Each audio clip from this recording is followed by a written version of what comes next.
Hoy vamos a sumergirnos en la vida de una figura de verdad fascinante, Sor Juana Inés de la Cruz. Hablamos de una monja del siglo XVII que, imagínense, con la pura fuerza de su mente, se atrevió a desafiar a todo un imperio. ¿Y qué mejor manera de empezar que con sus propias palabras? No hay cosa más libre que el entendimiento humano. Miren, esto no es solo una frase bonita, ¿eh? Es prácticamente el manifiesto que guió toda su vida.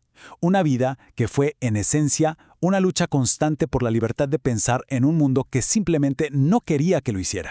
Entonces, para entender a Sor Juana hay que ponernos en su contexto. Estamos hablando de la Nueva España, una sociedad súper rígida, muy estructurada. Y justo ahí, la mente más brillante de todo el siglo, ¿dónde nace? Pues en el lugar menos pensado, en una mujer. Su genialidad era, innegable. Miren esta cronología, es que es increíble.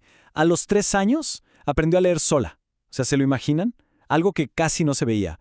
Y para los 8 años ya estaba escribiendo poesía, componiendo loas, una madurez intelectual que, era obvio que le iba a poner en un camino de choque directo con las normas de su época. Y aquí, justo aquí, está el gran conflicto de su vida. Imaginen tener esa mente, una mente brillante, curiosa, inquieta, en una sociedad que lo único que pedía de las mujeres era silencio y obediencia. Y por supuesto que ni se les ocurriera meterse en temas de hombres, como el conocimiento. Entonces, ¿qué opciones tenía? Una mujer con esa sed de conocimiento, esa hambre de aprender, en pleno siglo XVII, ¿qué podía hacer? Pues aunque suene irónico, la única salida, el único refugio posible, estaba en el convento. Pero, ojo, no se fue a cualquier convento. Su elección fue una movida totalmente estratégica. Primero lo intentó con las Carmelitas Descalzas, pero, la disciplina era demasiado estricta. Casi no había libertad para el estudio y su salud no lo aguantó. Así que encontró su lugar en la Orden de San Jerónimo. ¿Por qué ahí? Porque era mucho más flexible, tenía conexiones con la corte y, lo más importante, le daba el espacio que necesitaba para leer, para escribir, para pensar. Y lo que hizo ahí adentro es espectacular. Su celda no era para nada una celda común. La convirtió en su biblioteca personal, que llegó a ser una de las más importantes de América. Era su laboratorio, su centro de estudios. Era el salón intelectual de toda la Nueva España. En lugar de aislarse, desde ahí se conectó con el mundo. Se escribió con los grandes pensadores de la época y se volvió, literalmente, una estrella literaria. Pero, claro, tanto brillo, tanta fama, inevitablemente iba a llamar la atención. Y no precisamente para bien. Las altas esferas de la iglesia empezaron a verla con recelo, y eso desató una tormenta que lo obligó a usar su mejor arma, la pluma. Y aquí es donde la historia se pone realmente intensa. Veamos esta polémica paso a paso.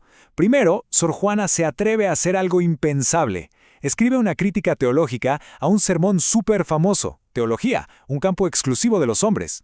Segundo, la respuesta llega rapidísimo. El obispo de Puebla, escondido bajo el seudónimo de una monja, Sor Filotea, la regaña públicamente. Le dice que se dedique a rezar y deje los temas profanos.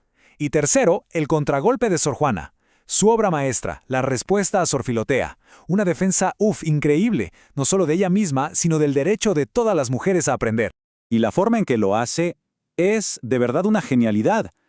En su respuesta, usa la propia lógica de la Iglesia para defenderse. Básicamente les dice, como monja, y además de una orden que sigue a santos estudiosos como San Jerónimo, mi deber religioso es estudiar, es profesar las letras. O sea, le dio la vuelta al argumento por completo, una jugada maestra.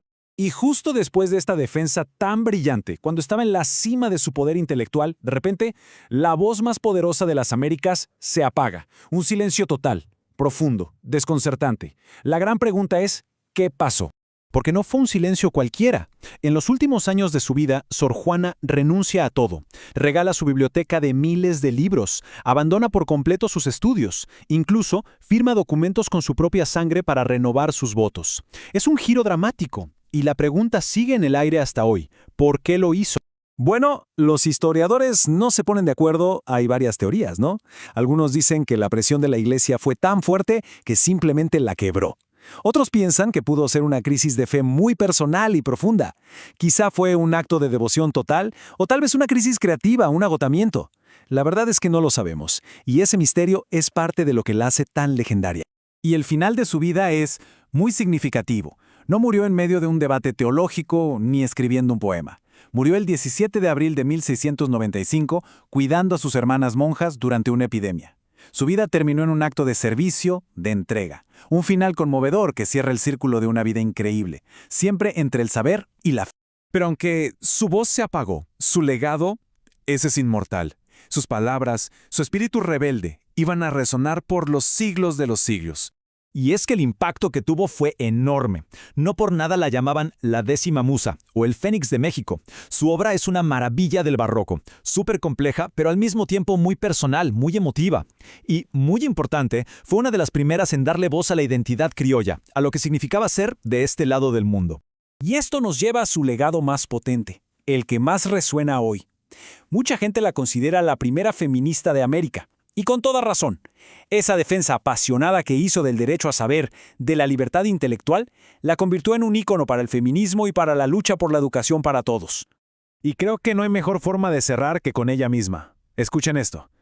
Yo tengo este genio. Si es malo, yo me hice. Nací con él y con él he de morir. Esas palabras son el testamento perfecto de su espíritu indomable. Un recordatorio de que incluso en el entorno más hostil, la mente, el entendimiento, siempre busca ser libre. Y quizá, al final de todo, esa es la libertad más importante que existe.